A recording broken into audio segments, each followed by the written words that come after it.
আর বাঙালি হয়ে আমাদের কাছে একটা অহংকার বলা যেতে পারে যে বাংলার মানুষকে অযাচিতভাবে দেব সম্পত্তি পাওয়ানোর যে প্রয়াস, একমাত্র সবার আগে যার নাম তিনি হলেন শ্রীকৃষ্ণ চৈতন্য মহাপ্রভু। আর চৈতন্যদেব যদি বাংলায় না আসতেন, আমি বাঙালি, আমি সনাতনী, আমি বৈষ্ণব, আমি কৃষ্ণ ভক্ত, চৈতন্যের দাস, এই এত কিছু বলার যে পূর্ণ অধিকার, এটা কিন্তু বাঙালিদের ছিল না। আজকে গত 2 দিন ধরে কীর্তন রসে ডুবে আছেন আপনারা, এর মূল কথা কিন্তু চৈতন্যদেব। তার কারণ একমাত্র বাঙালি, বিশেষ করে এই 10টি ধর্মের মধ্যে থাকা একটা, মানে সমস্ত ধর্মের কাছ থেকে অপমান পেয়ে যে ধর্ম আজকে সবার ওপরে দাঁড়িয়ে রয়েছেন, সেই সনাতন ধর্মের মানুষ আমরা হয়ে মাইক দিয়ে, প্যান্ডেল দিয়ে 2 দিন ধরে কীর্তন গান উচ্চৈস্বরে করে বেড়াচ্ছি বাজারের মধ্যে দিয়ে। এই যে এত বড় অধিকার বাঙালিদের ছিল না, সেই দিক থেকে বিচার করলে চৈতন্যদেবকে বাদ দিয়ে আমার ঘরের ঠাকুর, প্রেমের ঠাকুর, একমাত্র মহাপ্রভুর জায়গায় কাউকে বসানো সম্ভব নয়।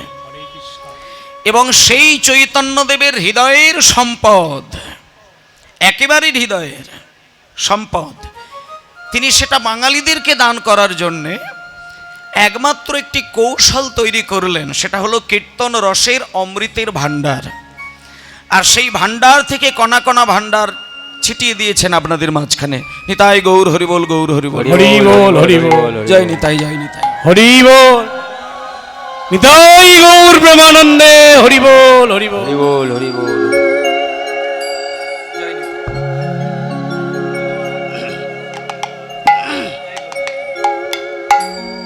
নিতাই গৌর হরিবোল, গৌর হরিবোল, গৌর হরিবোল। বেশ, জয় নিতাই। তা যে কথাটি হচ্ছিল যে একমাত্র চৈতন্য দেব, তিনি আমাদের একেবারে ঘরের ছেলে, ঘরের সন্তান। মা হলো সচিমাতা, আপনাদের মতন সাধারণ ঘরের মানুষ। আর জগন্নাথ মিশ্র, তিনি তার পিতা। তার সন্তান হচ্ছে বিশ্বম্ভর, বড় দাদা হচ্ছে বিশ্বরূপ, আর উনি হচ্ছেন তার আদরের ভাই ছিল বিশ্বম্ভর। এবং নিম গাছের তলায় জন্ম নিয়েছিলেন বলেই মা বাবা তাকে প্রথম নামটাই দিয়েছিল নিমাই। আর সোনার মতন তার অঙ্গের শোভা, তার নাম, তার মূলে হয়েছিল গৌরাঙ্গ। আর সারা বিশ্বের মানুষের কাছে চৈতন্য দেব নামে খ্যাত হলেন কবে না, যেদিন তিনি চৈতন্যের পরম জায়গায় দাঁড়ালেন এবং যাকে বিচার করে, বিশ্লেষণ করে, পরীক্ষা করে, তার পুঙ্খানুপুঙ্খ তথ্য পাণ্ডিত্য বিচার করে যিনি নামকরণ করেছিলেন কেশব ভারতী মহারাজ, তিনি তার নাম দিয়েছিলেন শ্রীকৃষ্ণ চৈতন্য মহাপ্রভু। কিন্তু মূল নাম ছিল বিশ্বম্ভর। তা এই যে চৈতন্য দেব, যাকে আমরা গৌরাঙ্গ বলি, নিমাই বলি, গোরা বলি, তা আজকে সেই চৈতন্য মহাপ্রভু তিনি তার হৃদয় ভাণ্ডার থেকে কীর্তন গানকে মাধ্যম করে ভগবানের কৃপারূপী অমৃতের সুধা সারা বাঙালির কাছে অযাচিতভাবে দান করলেন। তা সেই কীর্তন কণা যদি আমরা পাই, তাতে আমাদের কি লাভ হয়? সেখানে সবার প্রথমে যেটা বলতে হয়, মানুষ সবার প্রথমে জন্মগ্রহণ করেই তার দেহের বলটাকে কাজে লাগায়। আর সেই দেহের বলকে কাজে লাগিয়ে বাড়ি তৈরি করে, গাড়ি তৈরি করে, সংসার সামলায়, সন্তান আদি জন্ম হয়, সংসারটাকে সুন্দর করে গোছায়। কিন্তু মায়েরা বলি, মনের ক্ষমতা, দেহের ক্ষমতা, অর্থের ক্ষমতা, জনগণের ক্ষমতা, রাজনীতির ক্ষমতা বা পাণ্ডিত্যের ক্ষমতা, যেটাই বলতে পারেন, এগুলো দিয়ে মানুষের কাছে হয়তো নিজের একটা পজিশন তৈরি করা যায়। কিন্তু এই প্রকৃতির মধ্যে জন্মগ্রহণ করা, পৃথিবীর মধ্যে জন্মগ্রহণ করে 3টে জ্বালা থেকে নিজেকে উদ্ধার পাওয়া কিন্তু এত সহজ কথা নয়। আপনার যদি টাকার গরম থাকে, আপনি 10 তলা বাড়ি বানাতেই পারেন, কিন্তু ত্রিতাপ জ্বালাটা যে আপনাকে জ্বলিয়ে ছাই করে দেবে, সেটা যে আপনি টাকার গরম দিয়ে, বাড়ির গরম দিয়ে, দেহের গরম দিয়ে সরিয়ে দেবেন, তা কিন্তু হবে না। কারণ এই পৃথিবীতে প্রত্যেকটা মানুষকে ত্রিতাপ জ্বালার মধ্যে আবদ্ধ হয়ে সেইখানে নিজের জীবনকে পুড়িয়ে ছাই করে দিতে হয়।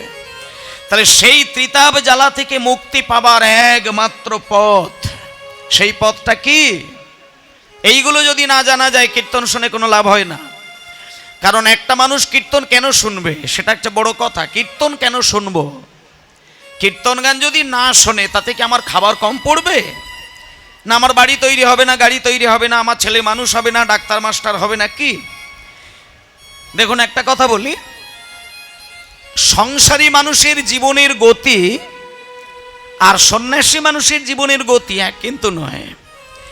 একজন সন্ন্যাসী তার জীবন পথ সম্পূর্ণ আলাদা, আর সংসারবদ্ধ মায়াবদ্ধ প্রাণী তার জীবনের গতি সম্পূর্ণ আলাদা। সংসারে বাস করে সে যদি সন্ন্যাসীর পথ আচরণ করেন তাতে তার ভুল হওয়ার সম্ভাবনা অনেকটা বেশি। আর সন্ন্যাসীর পথে দাঁড়িয়ে থেকে সংসারের দিকে লক্ষ্য রাখলে সেখানে সে তো মর্মান্তিক ঘটনা ঘটতে পারে, তার প্রমাণ হাজার রয়েছে। তাহলে আমরা যেহেতু এখানে সংসারী, কেউ বলতে পারবে না যে আমি সন্ন্যাসী। আমিও সন্ন্যাসী নই, আমিও সংসারী। মানে আমার কেশমুন্ডন আছে বলে যে আমি সন্ন্যাসী এটা বলা যাবে না। আর কেউ কেউ দেখবেন কীর্তন জগতে কেশমুন্ডন করে পিছনে শিখা থাকে, তার মানে যে আবার তিনি সন্ন্যাসী এটাও বলা যাবে না। সংসারী মানুষ হলো তাকে ব্রহ্মচর্য পালন না করে, গারস্থ জীবনের সম্পূর্ণ মায়া পরিত্যাগ না করে, বৈরাগ্য ধর্মকে পরিপূর্ণভাবে পালন করে সে যতক্ষণে মায়াদড়িকে ছিন্ন করে সম্পূর্ণ গোবিন্দচরণে মন প্রাণ নিমজ্জিত করতে না পারবে তাকে কোনোদিন সন্ন্যাসী বলা যাবে না। নিতাই গৌর প্রেমানন্দে হরি বল হরি বল জয় নিতাই। এইবার আমি বলে দিই, তাহলে সন্ন্যাসীদের চলাফেরাটা কেমন এটা আমাদের জানার মূল কথা নয়। এখন যেহেতু আমরা সংসারবদ্ধ প্রাণী, তাহলে আমাদের আগে জানতে হবে সংসারী মানুষ কেমন করে চলতে হবে। ভক্তমণ্ডলী মায়েরা, এখানে যত যত কীর্তন অনুরাগী ভক্তবৃন্দ বসে আছেন, মায়েরা বসে আছেন, বাবারা বসে আছেন, আমরা সবাই সংসারকে বেশি ভালোবাসি। মানে আমি যদি একটা গোপালকে বাড়িতে রাখি, আমার বাড়ির একেবারে সব থেকে উপরে একটা ঠাকুর ঘর রাখি, সেখানে যদি আমি গোপালকে রেখে দিই বা নিতাই গৌরকে রেখে দিই বা মা কালীকে রাখি বা দুর্গা রাখি, যাই রাখি না কেন, এটা নিজের ব্যক্তিগত ব্যাপার। আমি যাকেই আমার আরাধ্য বলে মনে করি, একটা জিনিস খেয়াল করে দেখবেন, যে সংসারে বিচরণ করেন সে কোনোদিন সংসারের থেকে গোবিন্দকে আগে রাখতে পারে না। এটা সংসারী মানুষের মূল লক্ষ্য। তার আরেকটা বড় পয়েন্ট আমি বলে দিই, যখন আপনি বাজারে বাজার করার জন্য ঘোরাফেরা করেন, আপনার পেটে যদি প্রচণ্ড খিদের ডাক এসে যায়, দেখবেন হঠাৎ করে পেটে যদি খিদের একটা যন্ত্রণা তৈরি হয়, আমরা দুম করে মাথায় একটা চিন্তা নিয়ে নিই যে আহারে আমার কাছে যদি 50টা টাকা থাকতো, এখনই যদি ওই রসগোল্লার দোকানে ঢুকে মিনিমাম 4টে রসগোল্লা কিনে যদি আমি আগে খেতে পারতাম, আমার এই মুহূর্তে দেহটা আমার শান্ত হতো। এটা যদি মনে চিন্তা হয় তাহলে আপনি জানবেন সারা জীবন ধরে জপের মালায় নাম করলেন, সারা জীবন ধরে তিলক সেবা ধুতি পাঞ্জাবি পরে গোবিন্দের নাম করলেন, কিন্তু এখনো পর্যন্ত আপনি গোবিন্দকে কিন্তু মন দিয়ে ভালোবাসতে পারলেন না। হরি বল হরি বল। যে ব্যক্তি মন প্রাণ দিয়ে গোবিন্দকে তার হৃদয় সিংহাসনে একবার বসাতে পেরেছেন, সে কিন্তু খিদের জ্বালায় মরে গেলেও তার মাথায় ওই চিন্তা হবে না। সে সদাই ভাবে আহারে আমার কাছে যদি 20টা টাকা থাকতো, 10টি টাকা থাকতো, আমি ওই মিষ্টির দোকানে একবার গিয়ে 2টি রসগোল্লা কিনে কি সামান্য 50 গ্রাম সন্দেশ কিনে আমি বাড়িতে নিয়ে গিয়ে গোবিন্দের চরণে দিয়ে যদি তার প্রসাদ পেতাম, না জানি কত আনন্দ হতো। তাহলে এই যে গোবিন্দকে দিলে পরে সেটা প্রসাদ হয়ে যায়, আর প্রসাদ গ্রহণ করার যে পরমানন্দের আবেগ সেটা যে দিতে পেরেছে আর যে প্রসাদের আবেগকে ধরতে পেরেছে, সে ছাড়া জগতে কেউ এটা বলতে পারে না। হরি বল হরি বল। আর একমাত্র মায়াবদ্ধ প্রাণী গোবিন্দকে তখনই ভালোবাসে যে নিজের আত্মার কথা, নিজের সুখের কথা, নিজের শারীরিক চিন্তার কথা ভুলে গিয়ে সদাই গোবিন্দের চিন্তা করে দুফোঁটা নয়নের জলে নীরবে কাঁদেন, একমাত্র তাকে বলা হয় সন্ন্যাসী। নিতাই গৌর প্রেমানন্দে হরি বল হরি বল। তা ভক্তমণ্ডলী মায়েরা, আজকে আমরা এই যে কীর্তন গানের মধ্যে বসেছি, আমাদের 3টে ঘন্টা কীর্তন শুনতে শুনতে এক মনে চিন্তা করতে হবে যে 3 ঘন্টার জন্য যদি আমরা মায়া ছিন্ন করে গোবিন্দের চরণটা দুবিন্দু নয়নের ধারায় ধুতে পারি, দেখুন এক ফোঁটা নয়নের জলে যদি তার নাম করে কাঁদেন, আপনি কিন্তু এইটুকু পরিষ্কার হয়ে যাবেন, জিভে রয়েছে কৃষ্ণ নাম, অন্তরে রয়েছে নামের আবেগ, আর চোখে রয়েছে কৃষ্ণ নামের ধারা। এটা যেদিন আপনার হবে, সেই ক্ষণের নয়নের জলে আপনার বক্ষ নয়, নিতাই গৌরের চরণ ধৌত হয়ে যাবে। হরি বল। ভেতরে কৃষ্ণের আবেগ আর মনের মধ্যে কৃষ্ণ নাম, নয়নে দুফোঁটা কৃষ্ণ প্রেমের ধারা। এটা মানুষের জীবনে যদি থাকে, তাকে হরিবাসরে বসার প্রয়োজন হয় না, তাকে তুলসীমালা ধারণ করার প্রয়োজন হয় না, তাকে তীর্থে গিয়ে বেড়াতে গিয়ে গোবিন্দকে ডাকার প্রয়োজন হয় না। তার হৃদয় মন্দিরে সদা সর্বদাই রাধা কৃষ্ণ তার লীলা দর্শন করিয়ে আনন্দ পেয়ে যান। তাই আজকে সবার আগে যেটি বলতে চাই, সারাক্ষণ ধরে আমরা চৈতন্য লীলা আস্বাদন করব, সেখানে কতটুকু আবেগ দিয়ে তাকে ভেজাতে পারবো, সেটাই হচ্ছে ভক্তির প্রমাণ। সেই জন্যেই আজকে শুধুমাত্র মহাপ্রভুর চরণের সেবা দাসী হওয়ার উদ্দেশ্যে সবাই মিলে গতকাল কীর্তন হয়েছে, খুব মন প্রাণ দিয়ে আস্বাদন করলেন। আর আজকেও 3 কীর্তনিয়া দিয়ে কীর্তন হবে, আপনারা মন প্রাণ দিয়ে শ্রবণ করবেন।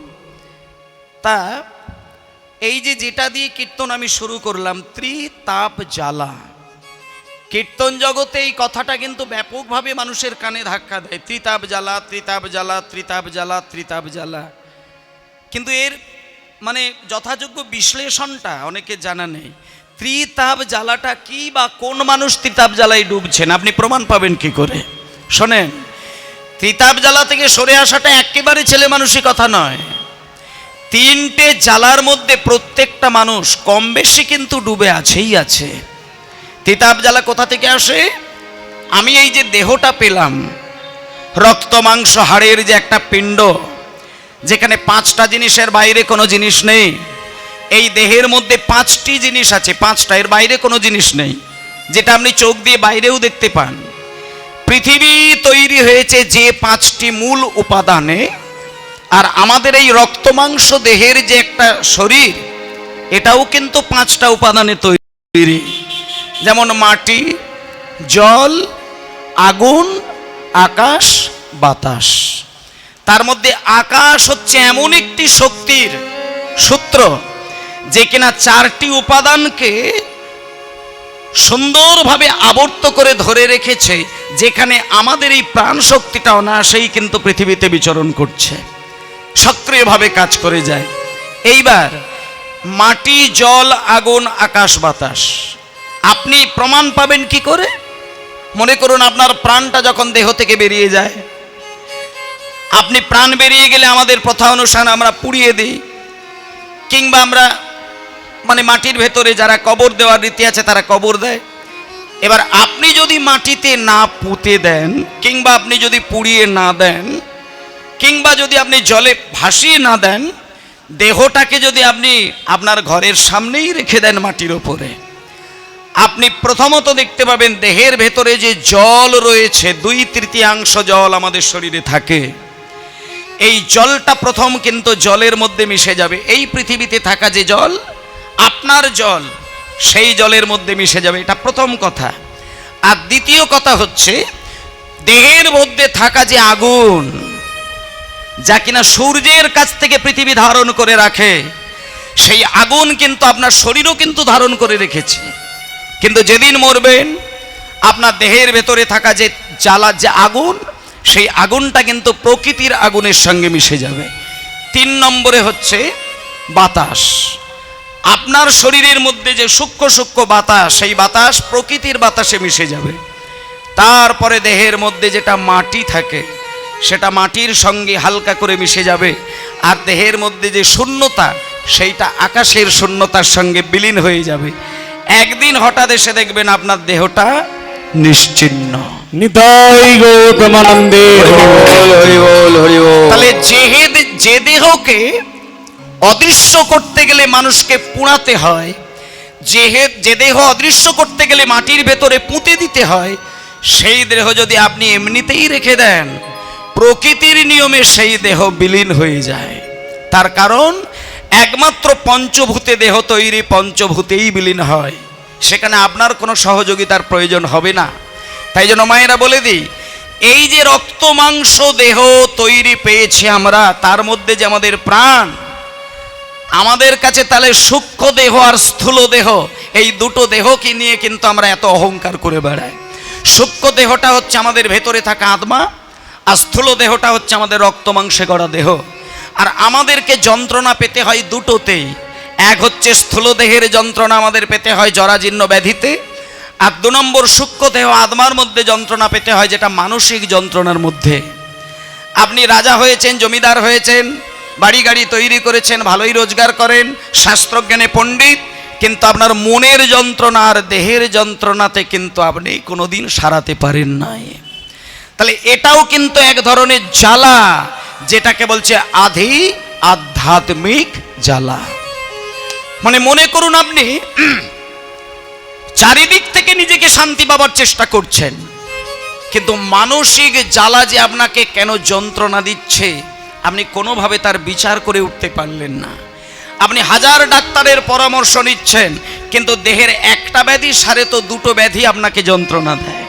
2টো ব্যাধির জন্য ডাক্তারের কাছে গেলে আরো 10টা ব্যাধি আপনার শরীরে এসে ঢুকে যায়। তাহলে এটাকে বলে দেহের যন্ত্রণা। তাহলে মনের যন্ত্রণা, দেহের যন্ত্রণা মানুষকে যত বেশি জর্জরিত করে, তার মানে জানতে হবে ত্রিতাপ জ্বালার 3 নম্বর জ্বালাটা তার দেহের সঙ্গে সংস্পর্শ হয়েছে। এটা হচ্ছে প্রথম কথা। আর দ্বিতীয় কথা হচ্ছে আধি দৈবিক জ্বালা। দৈবিক জ্বালা কাকে বলে না, দৈব দুর্বিপাক জনিত মানুষের যে মৃত্যু, এই যেমন খরা, বন্যা, ভূমিকম্প, এগুলোর জন্য মানুষের যখন ধ্বংস হয়, সেটাকে বলে আধি দৈবিক। আর আধি ভৌতিক জ্বালা কাকে বলে? ভৌতিক জ্বালা হলো এই পৃথিবীতে আমার মতনই থাকা আরো অনেক প্রাণী রয়েছে। প্রথম কথা, আমার মতো মানুষ আমার বাড়িতে রয়েছে, আমারই মতন মানুষ আমার পাড়া সমাজে রয়েছে, আমার মতো মানুষ গ্রামে রয়েছে, আমারই মতো মানুষ আমার সারা বিশ্ব ব্রহ্মাণ্ডে রয়েছে। কিন্তু আমি একটা মানুষ হয়ে আর 10টা মানুষের থেকে যখন যন্ত্রণা পাবো, আপনি একটা মানুষ কিন্তু আরো বিশ্বের অনেক মানুষ আপনাকে যন্ত্রণা দিচ্ছে, কিংবা পশু পাখির জ্বালা যন্ত্রণায় আপনি নিজেকে শেষ করে ফেলছেন, এইগুলোকে বলছে আধি ভৌতিক জ্বালা। মানে এই পৃথিবীতে থাকা বিভিন্ন প্রাণী জগতের মাঝখান থেকে যখন আপনি নিজেকে ধ্বংস বলে মনে করেন, নিজেকে শেষ করে দেন, এটা তখন আপনাকে বুঝতে হবে আপনি আধি ভৌতিক জ্বালার মধ্যে জড়িত হয়ে পড়েছেন। তাহলে এই 3টে জ্বালা থেকে আপনি নিজেকে দূর করবেন কি করে? একমাত্র উপায় 5টা কর্মের দ্বারা, এবং যেটা চৈতন্য মহাপ্রভুর কীর্তন গানের মধ্যে তার সব কিছুটাই রয়েছে। আপনি যদি জীবনে 5টা কর্ম প্রতিনিয়ত পালন করে যান, তাহলে আপনার জীবনে ত্রিতাপ জ্বালা সংস্পর্শ কোনোদিন আসতে পারে না। সেই 5টি যজ্ঞ কি? সেই 5টি যজ্ঞের একটু একটু বিশ্লেষণ আমি করব, তারপর একটা লীলার মধ্যে চলে যাব। তার আগে সবাই মিলে হরে কৃষ্ণ হরে কৃষ্ণ কৃষ্ণ কৃষ্ণ হরে হরে হরি হরি বল। হরে রাম হরে রাম রাম রাম হরে হরে হরে কৃষ্ণ কৃষ্ণ কৃষ্ণ হরে হরে হরে রাম রাম রাম হরে হরে কৃষ্ণ হরে কৃষ্ণ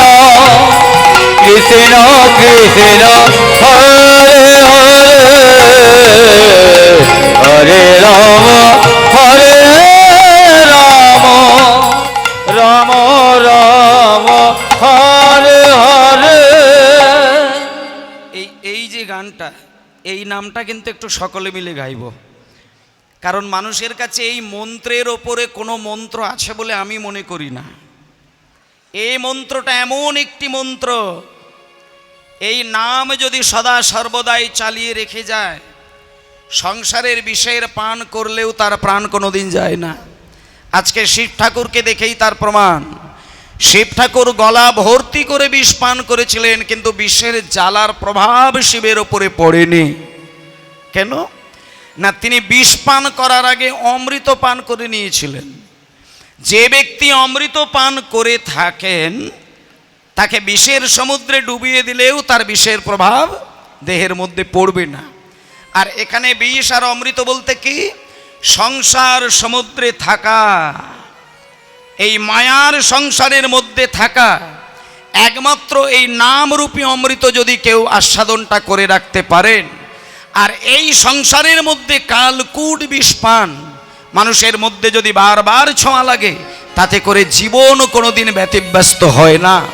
তাই আপনি সংসার করুন, কিন্তু তার মাঝখানে একটুখানি হরে কৃষ্ণ হরে কৃষ্ণ, সবাই মিলে বলুন হরি হরি বল। কৃষ্ণ কৃষ্ণ হরে হরে, হরে রাম হরে রাম, রাম রাম হরে হরে, হরে কৃষ্ণ হরে কৃষ্ণ, কৃষ্ণ কৃষ্ণ হরে হরে, হরে রাম হরে রাম, রাম রাম হরে হরে, হরে কৃষ্ণ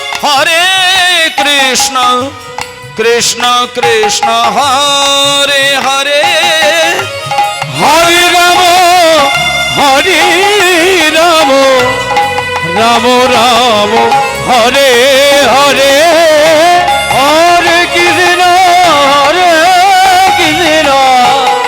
কৃষ্ণ কৃষ্ণ হরে হরে, সবাই মিলে হরে রাম রাম, রাম রাম হরে হরে, হরে কৃষ্ণ কৃষ্ণ কৃষ্ণ হরে হরে, হরে রাম রাম রাম হরে হরে, কৃষ্ণ হরে কৃষ্ণ, কৃষ্ণ কৃষ্ণ হরে হরে, হরে রাম রাম, রাম রাম হরে হরে, হরে কৃষ্ণ হরে কৃষ্ণ, কৃষ্ণ কৃষ্ণ হরে হরে, বলি হরি। হরে রাম রাম রাম হরে হরে, হরি বল। জয় নিতাই। বাবা, 5টি যজ্ঞের পরিপূর্ণ ফল কিন্তু কীর্তন গানে চৈতন্যদেব দিয়েছেন। এই জন্যেই চৈতন্য মহাপ্রভুকে উদার ভগবান বলেছেন, যেটা কাউকে কিন্তু কোনো মুনি ঋষিগণ বলেননি। সত্যযুগে নারায়ণ তিনি ভগবান, কিন্তু উদার বলা যাবে না। ত্রেতা যুগে রামচন্দ্র তিনি ভগবান, কিন্তু উদার শব্দটা বলা যাবে না। আর ভগবান কৃষ্ণ তিনি তো মানে সবাই তো কৃষ্ণকে ভগবান বলেন বলেন বলেন বলেন, কিন্তু উদার কৃষ্ণ এটা বলা যাবে না। মানে যারা মুনি ঋষিগণ, যারা দার্শনিকগণ, যারা সাধকগণ, যারা পদকর্তাগণ, তারা কিন্তু তাদের সাধনা দিয়ে, দিব্য নয়ন দিয়ে বিচার বিশ্লেষণ করে তারা কিন্তু 4টি ভগবানকে এক আসনে বসিয়ে বিচার করে বলেছেন যে ভগবান অনেকেই হতে পারে, কিন্তু উদার ভগবান যদি কাউকে বলা যায়, সে আমার ঘরের ছেলে, একমাত্র নিমাই, যিনি চৈতন্য মহাপ্রভু। নিতাই গৌর হরি বল হরি বল। তোমাকে হারাধে বলে কাঁদতে হবে না, তোমাকে হা কৃষ্ণ বলে কাঁদতে হবে না, তুমি শুধু হা গৌর বলে কেঁদে যাও। ব্রজের রাধা কৃষ্ণ তোমার হৃদয় মন্দিরে এসে লীলা দর্শন করিয়ে দেবেন। ও মায়েরা, একমাত্র উদার ভগবান হচ্ছেন চৈতন্যদেব। কেন না, চৈতন্যদেবকে উদার বলার একটাই মাত্র কারণ, আছে অনেক কারণ, কিন্তু একটাই উদাহরণ দেওয়া যেতে পারে এই মুহূর্তে। যেমন মায়েদেরকে বলি, আপনার বাড়িতে যদি আপনি একটা চাকর কিংবা চাকরানি রেখে মাসের পর মাস খাটিয়ে তাকে 30টা দিন কাজের পরে যদি আপনি 20,000 টাকা বেতন দেন, এবার আপনি যেন মনে মনে এইটুকু ভাববেন না যে আপনি কাজের মেয়েকে 20,000 টাকা দিলেন মানে তাকে আপনি দয়া করলেন। এটা কিন্তু মনে ভাবা যাবে না। কারণ আপনাকে টাকা দেবার সময় একটা চিন্তা করা উচিত যে সে 30টা দিন আপনাকে কাজ দিয়েছে, আপনার সেবা করেছে, সংসারের প্রত্যেকটা কাজ তার দায়িত্ব সহকারে পালন করেছে, তাই তাকে আপনি পারিশ্রমিক হিসেবে 20,000 টাকা দিলেন, কিন্তু এটা আপনার দয়া নয়। কিংবা মনে করুন আপনার বাড়িতে একজন ভিখারি এসে আছাড় কাছাড়কে কিছু টাকা পয়সা চাইছে, আপনি মনে করলে 100 টাকা দিতে পারেন, 500 টাকা দিতে পারেন, কি যদি একটু বেশি ভালো মনের মানুষ হয় 5,000 টাকা দিতে পারে। কিন্তু মনে করুন 100 টাকা, 500 টাকা, 1000 টাকা, 2000 টাকা, 5000 টাকা, 10,000 টাকা দিতেই পারে। মনে যদি তার একটু ব্যথা থাকে, মানে দয়াশীল হয়, সে দিতে পারে। কিন্তু বলুন মায়েরা, এমন কি কোনো বড় মনের মানুষকে পাবেন যিনি দরজার সামনে ভিখারি এসে মাথা ঠুকে কাঁদলে পরে সঙ্গে সঙ্গে বাড়ির ভেতরে গিয়ে আলমারিটা খুলে আশীর্বাদের দিনে শ্বশুর বাড়ি থেকে যে 10 ভরি সোনার চেনটা পেয়েছিল সেইটাকে আলমারি থেকে খুলে নিয়ে এসে ভিখারির গলায় ঝুলিয়ে দেবে? এটা কেউ পারবে কি? এটা কিন্তু পারবে না, সে যত বড় মনের মানুষ হোক না কেন। এইবার বলি, যদি এই কোটি কোটি লক্ষ লক্ষ ব্যক্তির মাঝখানে কেউ এরকম হয় যে আলমারি থেকে 10 ভরি সোনার চেনটা নিয়ে ভিখারির চোখের জল মোছানোর জন্য তাকে দান করে দিলেন, তাহলে কিন্তু তাকে বলা যাবে উদার। ঠিক তেমনি ভাবে একটা কথা বলি, আপনি যদি রাত দিন কৃষ্ণ নামে পাগল হয়ে কাঁদেন, তাতে করে যদি আপনি কোনোদিন স্বপ্নের ঘরে ভগবানকে দেখতে পান, তাতে কিন্তু ভগবান আপনাকে দয়া করেনি।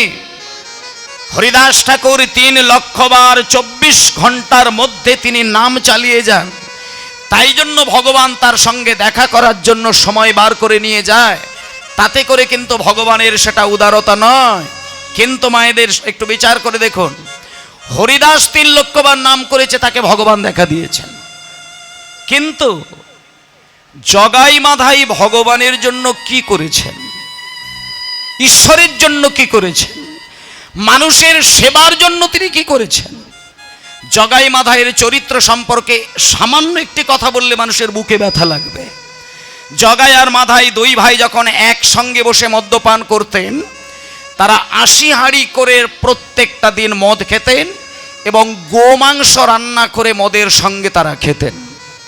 এটা তো প্রথম কথা বললাম।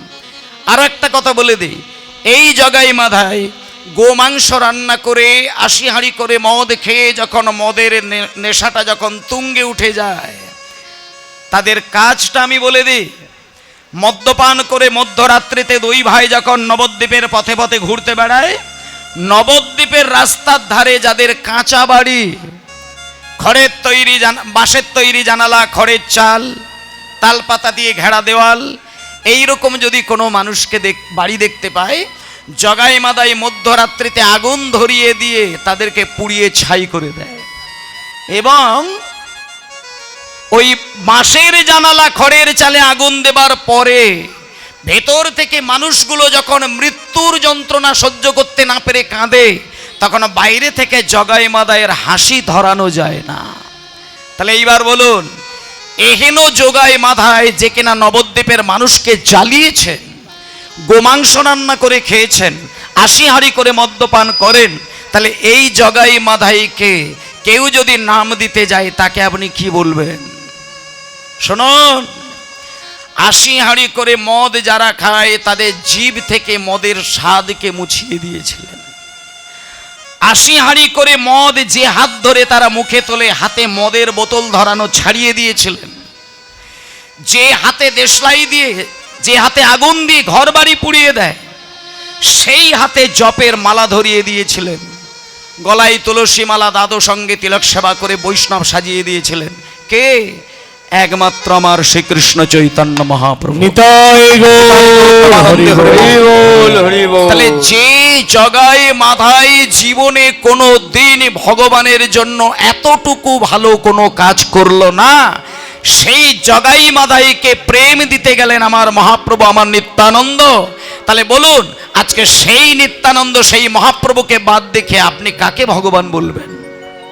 তাই ভক্তমণ্ডলী মায়েরা, একমাত্র নিতাই আর গৌরের চরণে অঞ্জলি দিতে পারেন এমন ভক্তকে জীবনে কোনো দিন আর কোনো দেবতাকে, কোনো ভগবানকে অঞ্জলি দেওয়ার প্রয়োজন হয় না। হরি বল হরি বল। আর আজকে সেই জন্য এই হরিবাসরে দাঁড়িয়ে একটাই কথা আমি আপনাদেরকে বলতে চাই, যে হরে কৃষ্ণ মহামন্ত্র নামের দ্বারা আপনি 5টি যজ্ঞকে যদি জীবনে পালন করে যান, আপনার তিতাব জ্বালা আপনার মায়া সংসারে থাকলেও কিন্তু স্পর্শ করবে না। সেই 5টা তিতাব জ্বালা কি? একটু একটু সংক্ষেপে আমি আপনাদেরকে বলবো। প্রথম হচ্ছে দেব যজ্ঞ, আর 2 নম্বর হচ্ছে ঋষি যজ্ঞ, 3 নম্বরে পিতৃযজ্ঞ, আর 4 নম্বরে নৃযজ্ঞ, আর 5 নম্বরে ভৌত যজ্ঞ। এই পঞ্চকর্ম পঞ্চযজ্ঞ, এটা যদি আপনি নিজ দায়িত্বে আপনার বাড়িতে পালন করে যান, আমি আপনাকে গ্যারেন্টি দিয়ে বলতে পারি ত্রিতাপ জ্বালা আপনার কেন, আপনার ওই বংশের কারোর কোনোদিন হবে কিনা সন্দেহ রয়েছে। এবার এই 5টি যজ্ঞকে কেমন করে করা যায়? প্রথম যজ্ঞটাকে বলছে দেবযজ্ঞ। মানে আপনার বাড়িটা 10 লাখ টাকা 20 কোটি টাকা দিয়ে বানাতে পারেন, কিন্তু একটা দায়িত্ব রাখবেন, আপনার ওই কোটি কোটি টাকার বাড়ির মাঝখানে যেন একটা দেবতার যেন সত্য স্থান যেন আপনি নির্বাচন করতে পারেন। আপনার বাড়ির মধ্যে যদি একটা দেবতার প্রতিমূর্তি না রাখেন, আপনার বাড়ির মধ্যে দেবতাকে রেখে নিয়মিত যদি তার সেবাটা না দিতে পারেন, মিনিমাম 2টো ধূপকাঠি যদি জ্বালাতে না পারেন, মিনিমাম সন্ধ্যাবেলা একটু প্রদীপ দিয়ে যদি তার স্মরণ নিতে না পারেন, আপনি কিন্তু দেবযজ্ঞ থেকে দূরে সরে গেলেন। 2 নম্বরে হচ্ছে ঋষিযজ্ঞ, যে ঋষিযজ্ঞটা কিন্তু আজকে এখানে আপনাদের মধ্যেই হয়ে যাচ্ছে। এই কীর্তনটাই কিন্তু দেবযজ্ঞের মধ্যে শ্রেষ্ঠ যজ্ঞ। তার মধ্যে ঋষিযজ্ঞ, এখানে যখন গান বাজনা হয়, কত শাস্ত্রের কথা আলোচনা হয়, শ্লোক আলোচনা হয়, পদকর্তাদের পদ আলোচনা হয়। এই যে ঋষিগণ তাদের সাধনা দিয়ে মানব কল্যাণের জন্য তারা শাস্ত্র বা গ্রন্থ লিখে গেছেন, সেইগুলোকে জীবে উচ্চারণ করে স্মরণ নেওয়াটাকেই বলা হচ্ছে ঋষিযজ্ঞ। হরি বল। তাহলে একটুখানি মাথায় রাখবেন, দেবযজ্ঞ, ঋষিযজ্ঞ, আর 3 নম্বরে হচ্ছে পিতৃযজ্ঞ। প্রত্যেকটা দিন মানুষের কর্তব্য, যেটা আমরা কিন্তু করি না, প্রত্যেক দিন স্নান করার পরে 1টা সেকেন্ডের জন্য আমাদের পিতৃপুরুষ বর্গগণ যারা আছেন তাদেরকে একটু স্মরণ নিয়ে তাদের উদ্দেশ্যে মিনিমাম 1 ফোঁটা জল কিন্তু আমাদের দান করার দরকার। এটা যদি কেউ করেন, বিগত দিনের এই বংশ পরম্পরায় যাদের কাছ থেকে আমি রক্ত মাংস দেহ ধারণ করলাম, তাদেরকে আমি হারালাম, তাদের উদ্দেশ্যে আমি স্মরণ নিয়ে তাদেরকে একটুখানি আমি জলদান করলাম। তারা যদি অন্য কোনো জন্ম পায় কিংবা নাও পায়, তাদের কাছ থেকে সরাসরি আপনি কিন্তু আশীর্বাদ প্রাপ্ত হবেন। এটা করে দেখবেন। আমি আপনাদেরকে এই 5টা যজ্ঞের কথা বলবো, আপনি পালন করে 1টা বছর পালন করে নিজের জীবনের আলোটাকে একটু নিজেকে সচেতন হয়ে খেয়াল করবেন। তাহলে দেবযজ্ঞ, ঋষিযজ্ঞ, পিতৃযজ্ঞ। পিতৃযজ্ঞ মানে আমার বাবা শুধু নয়, আমার মা আমার বাবা ওটা না, আমার মা আমার মা, আমার বাবা আমার বাবা, তার বাবা তার বাবা, যত আপনার আছেন সকলকে স্মরণ নিয়ে আপনি তাদের উদ্দেশ্যে দান করবেন। এটা যদি মিনিমাম প্রত্যেকটা দিন না পারেন, তাহলে অন্তত মহালয়ার দিন তর্পণের সময় আপনি বিশেষ করে ওই দিনটা আপনি অবশ্যই পালন করবেন। এই হলো 3 নম্বর। তারপরে হচ্ছে নৃযজ্ঞ, তার মানে এই প্রকৃতিতে থাকা যত মানুষ, তাদের কাছ থেকে আপনি সেবার মধ্যে জড়িত রয়ে আছেন, তাদেরকে একটু নিজ দায়িত্বে ভক্তি সহকারে পালন করা, তাদেরকে সম্মান দেওয়া, যাদেরকে নিয়ে আপনার জীবনটাকে সাজাচ্ছেন তাদেরকে সম্মান দেওয়া, এটাকে বলা হচ্ছে নৃযজ্ঞ। আর সব শেষে ভৌতযজ্ঞ, যে প্রাণীর দ্বারা মানুষ নিজেদের শান্তি রক্ষা পায়। যত প্রাণী মানুষের কল্যাণের জন্য বেঁচে রয়েছেন, হতে পারে গাছ, হতে পারে কুকুর, হতে পারে ছাগল, যাদেরকে নিয়ে মানুষের জীবন সাজানো থাকে, তাদেরকে একটু সেবার উদ্দেশ্যে খেতে দেওয়া, এইটুকু যদি কর্ম আপনি করে যান, আর যদি না পারেন অন্তত কীর্তন আসরে বসে মন দিয়ে কীর্তন শুনলে 5টা যজ্ঞের মহাফল এই কীর্তন গানের মধ্যে দিয়ে পাওয়া যায়। হরি বল। এখানে আপনি দেবযজ্ঞকে পাবেন, এখানে ঋষি যজ্ঞকে পাবেন, এখানে পিতামাতা স্মরণ নেওয়ার মতন আবেগ রয়েছে, এবং সব থেকে বড় কথা মানুষকে ভালোবাসার মতো আবেগ চিন্তা তৈরি করতে পারে, এবং পশু পাখিদের প্রতি দয়াশীল করার মতন চৈতন্যের লীলার মধ্যে তার লীলা রস রয়েছে। এই 5টা যজ্ঞের মহাফল এই কীর্তন গানের মধ্যে রয়েছে। তাই জন্য মহাপ্রভুর এই উৎকৃষ্ট মানের কীর্তন সুধা আজকে আমাদের বাংলায় দিয়েছেন, আমরা সবাই মিলে এসেছি, তাই ওনাকে স্মরণ নিয়ে এইবার একটুখানি বলুন, প্রেমানন্দে প্রেমানন্দে মেতে হরি বলো, প্রে নামের বন্যা ঝেলো, হরি হরি বল। আনন্দে মেতে হরি বলো, হরি নামের বন্যা যে এলো। প্রেমানন্দে মেতে হরি বলো, হরি নামের বন্যা ঝেলো। আনন্দে মেতে হরি বলো, হরি নামের বন্যা যে এলো। এমন বন্যা দেখি নাই সুগনাতে তলা, বন্যা দেখি নাই সুগনাতে তলা, বন্যা দেখি নাই সুগনাতে তলা, বন্যা দেখি নাই সুগনাতে তলা। ডুবলো নদের পুরুষ নারী জাতের বিচার নাই, ডুবলো নদের পুরুষ নারী জাতের বিচার নাই। এবারে ডুবলো নদের পুরুষ নারী জাতের বিচার নাই। এমন বন্যা দেখি নাই সুগনাতে তলা, এমন বন্যা দেখি নাই সুগনাতে তলা, বন্যা দেখি নাই সুগনাতে তলা। ডুবলো নদের পুরুষ নারী জাতের বিচার নাই, ডুবলো নদের পুরুষ নারী জাতের বিচার নাই। ঠাকুর হরিদাস, ঠাকুর হরিদাস সেই কাজীর ছেলে সে বুঝি ডুবে গেল, হরিদাস কাজীর ছেলে সেও বুঝি ডুবে গেল। হরিদাস যে কাজীর ছেলে সে বুঝি ডুবে গেল। বলে বলে রে হরিদাস, বলে রে হরিদাস, হরি বলে বলে রে হরিদাস, হরিদাস সে কাজীর ছেলে সেও বুঝি ডুবে গেল। হরিদাস যে কাজীর ছেলে সে বুঝি ডুবে গেল। আর হরি নামের বন্যা যে এলো, আনন্দে হরি বলো, হরি নামের বন্যা যে এলো। আনন্দে মেতে হরি বলো, হরি নামের বন্যা যে এলো। আনন্দে হরি বলো, হরি নামের বন্যা যে এলো। সবাই মিলে একবার হরি বল বলে নামো এই জলে, হরি বলে বলে নামো এই জলে, হরি বলে বলে নাম এই জলে। হরি বল বলে একবার হরি বল বলে নামো এই জলে, হরি বলে বলে নামো এই জলে, হরি বলে বলে নাম এই জলে।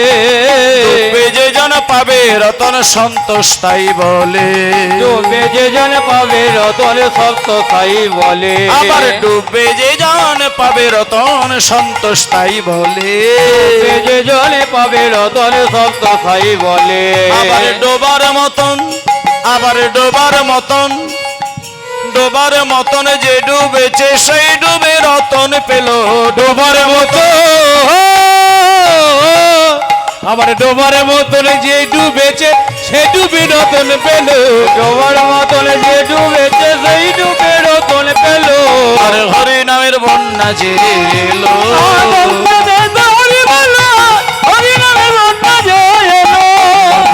মেতে হরি বলো, হরি নামের বন্যা যে এলো।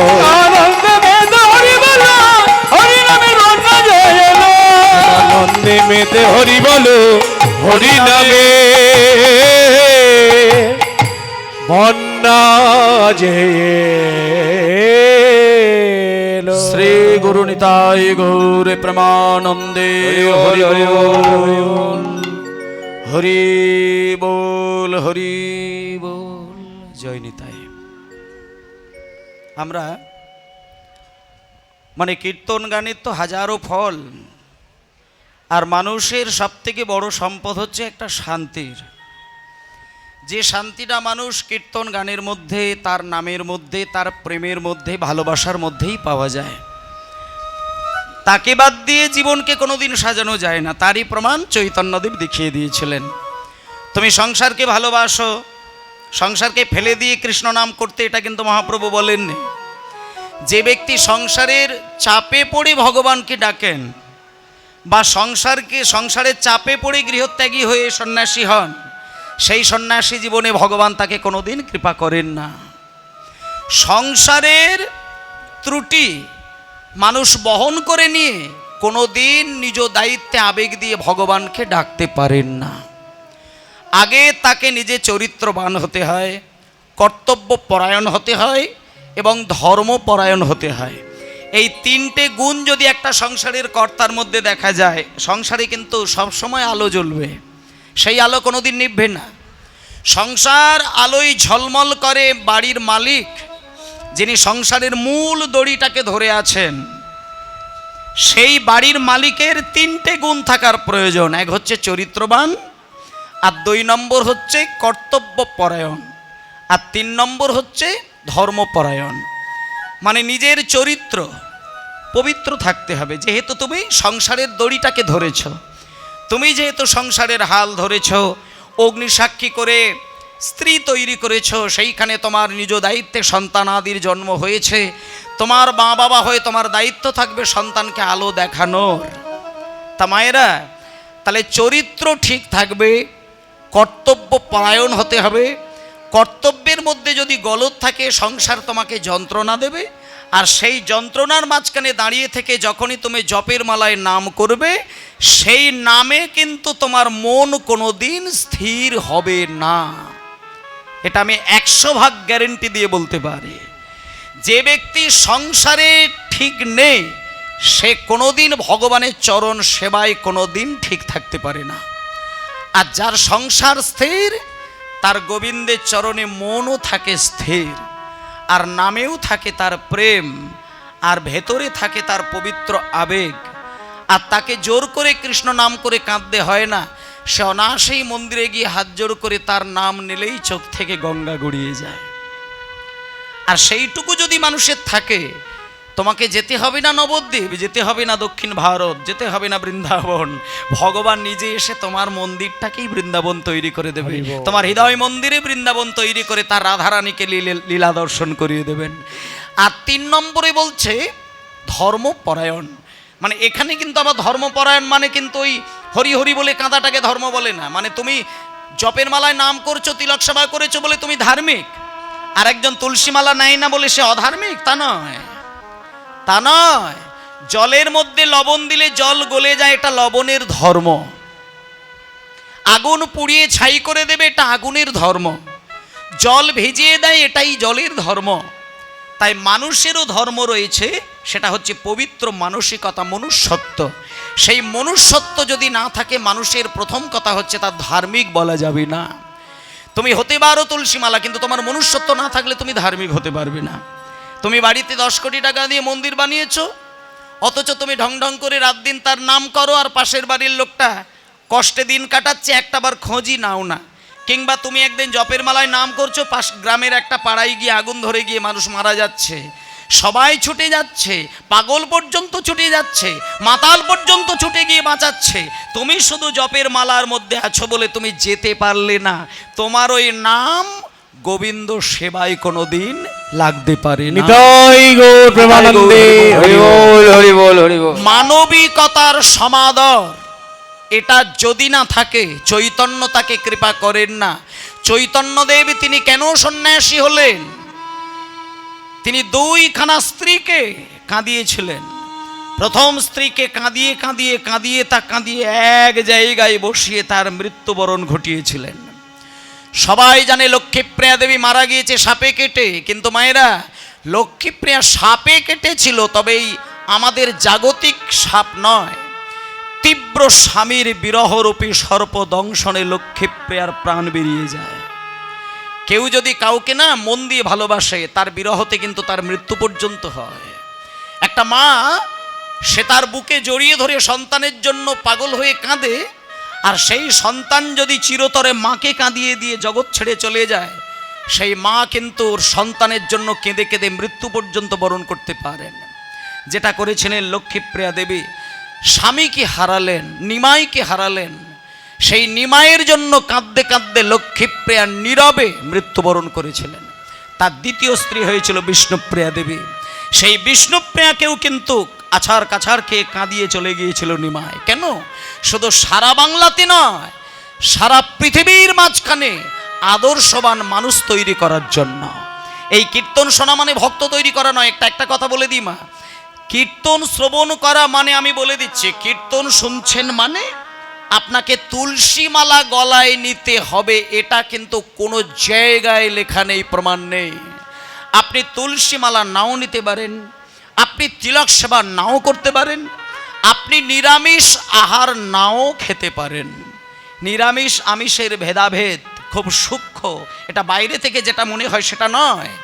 আপনি ভাবলেন নিরামিষ খাচ্ছেন বলে আপনি একটা খুব বড় মহৎ কাজ করছেন, আর যিনি আমিষ খাচ্ছেন তিনি বোধহয় মানুষের মধ্যে পড়ে না, এটা যদি আপনি ভেবে থাকেন তাহলে আপনি অমানুষের চরম অমানুষ হয়ে গেলেন। আপনার ওই নিরামিষ গোবিন্দ সেবার জন্য লাগবে না। আপনার নিরামিষ যদি আমিষ ভোজীকে ঘেন্না ধরিয়ে দেয়, বা আপনি নিরামিষকে আমিষ ভোজীকে যদি মানুষ বলে মনেটি না করেন, আপনি নিজেই মানুষ হতে পারবেন না। তাই এগুলো সচেতন হবেন। আপনি প্রসাদ ভোজী হতে পারেন, সেটা আপনি কৃপা পেয়েছেন। আপনি নিরামিষ ভোজী হতে পারেন, সেটা আপনার মার্গটা উচ্চ স্তরে গেছেন। কিন্তু যিনি আমিষ আহার করেন তাকে শ্রদ্ধা করবেন, অসম্মান করবেন না। এই চেতনাটা মানুষের মধ্যে থাকার প্রয়োজন। আর কীর্তন গান মানুষকে কিন্তু মানুষ তৈরি করতে শেখায়। অমানুষ মানুষ হয়, মূর্খ পণ্ডিত হয়, আর অভদ্র ভদ্র হয় এই কীর্তন গানের মধ্যে। আর সেই কীর্তন গানে আমরা আজকে ডুব দিয়েছি শুধুমাত্র ওই বাইরে থেকে মুখোশধারী বৈষ্ণবের আভরণ ঝুলিয়ে বৈষ্ণব সাজা নয়, একমাত্র আভরণ বাদ দিয়ে আচরণ মিলিয়ে বৈষ্ণব সেবা করার উদ্দেশ্য নিয়ে আজকে কীর্তন গানের আসরে বসা। নিতাই গৌর প্রেমানন্দে জানিতে চাই দয়াল তোমার আসলে নামটা কি, জানিতে চাই ও দয়াল আসলে নামটা কে। দয়াল জানিতে চাই দয়াল তোমার আসলে নামটা কি, আমি জানিতে চাই দয়াল তোমার আসলে নামটা কি। মোরা কত নামে, মোরা কত নামে, মোরা কত নামে এই ধরাধামে, মোরা কত নামে এই ধরাধামে,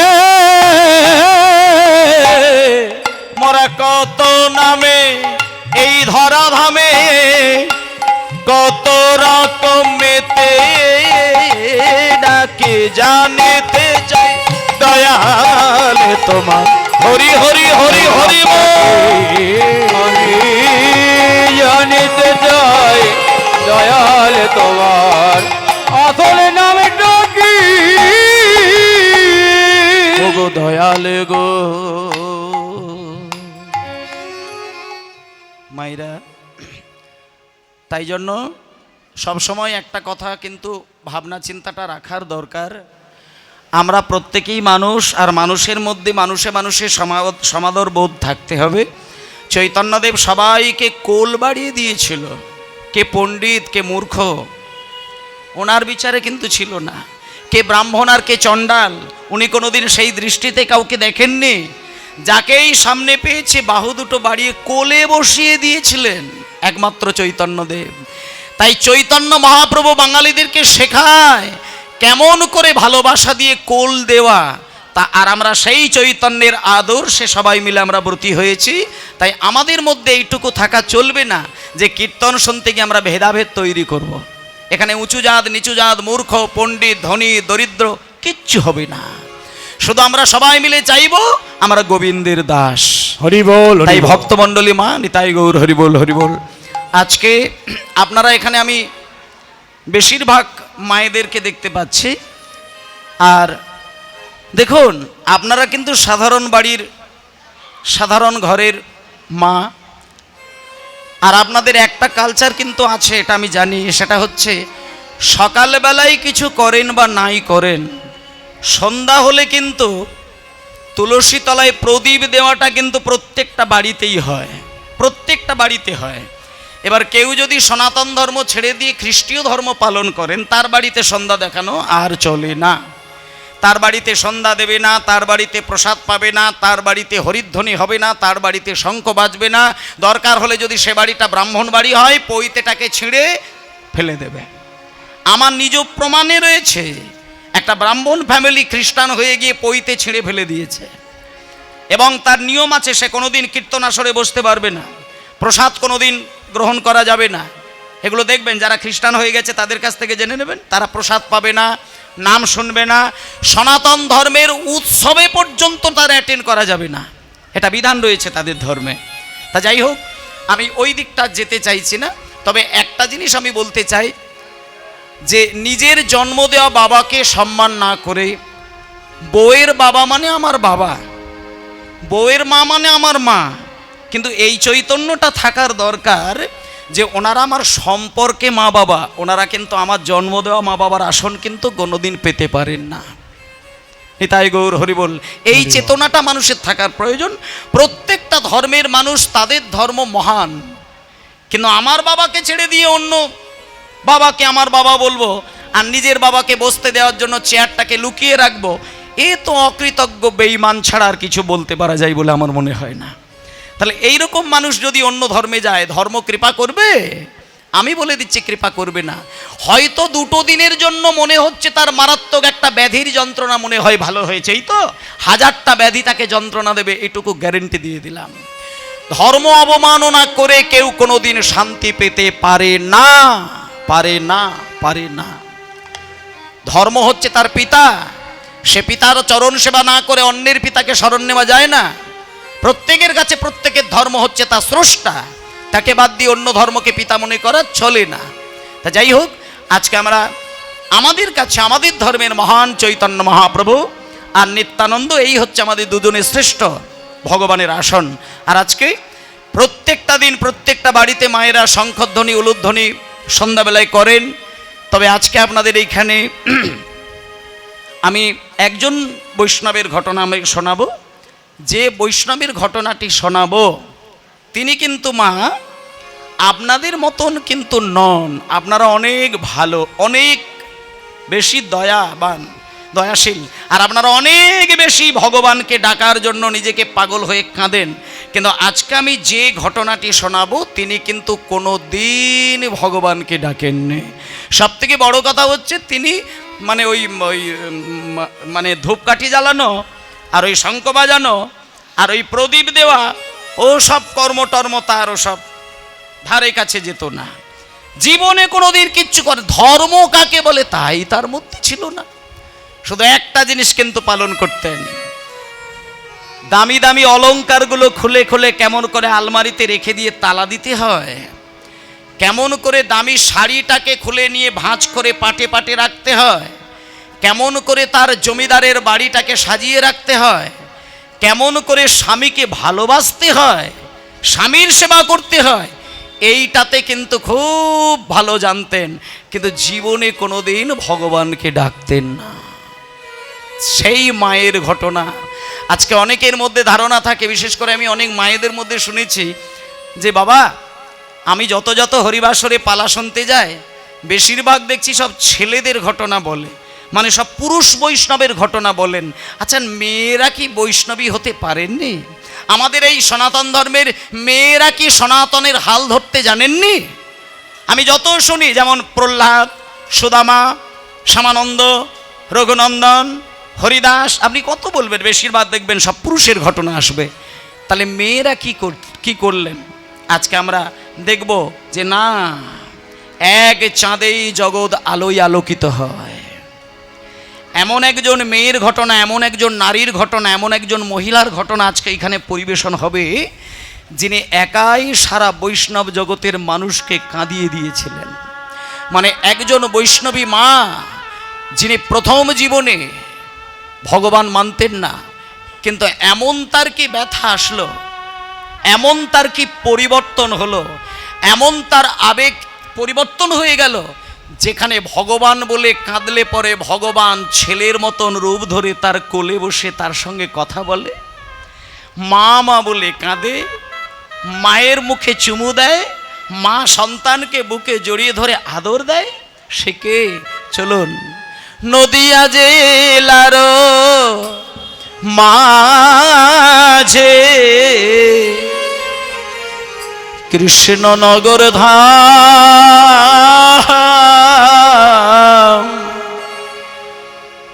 অতি মহিয়সী নারী চন্দ্র শশী নাম। ওই নদী কৃষ্ণনগরে না অতি মহিয়সী নারী চন্দ্র শশী জমিদারের কন্যা রূপে জন্ম হইল, জমিদারের কন্যা রূপে জন্ম হইল, আর জমিদারের কন্যা রূপে জন্ম হইল, জমিদার কন্যা রূপে জন্ম হইল, পিতা মাতার স্নেহ সাগরে বাড়িতে লাগিল, পিতা মাতা স্নেহ সাগরে বাড়িতে লাগিল, ওই না পিতা মাতা স্নেহ সাগরে বাড়িতে লাগিল। মায়েরা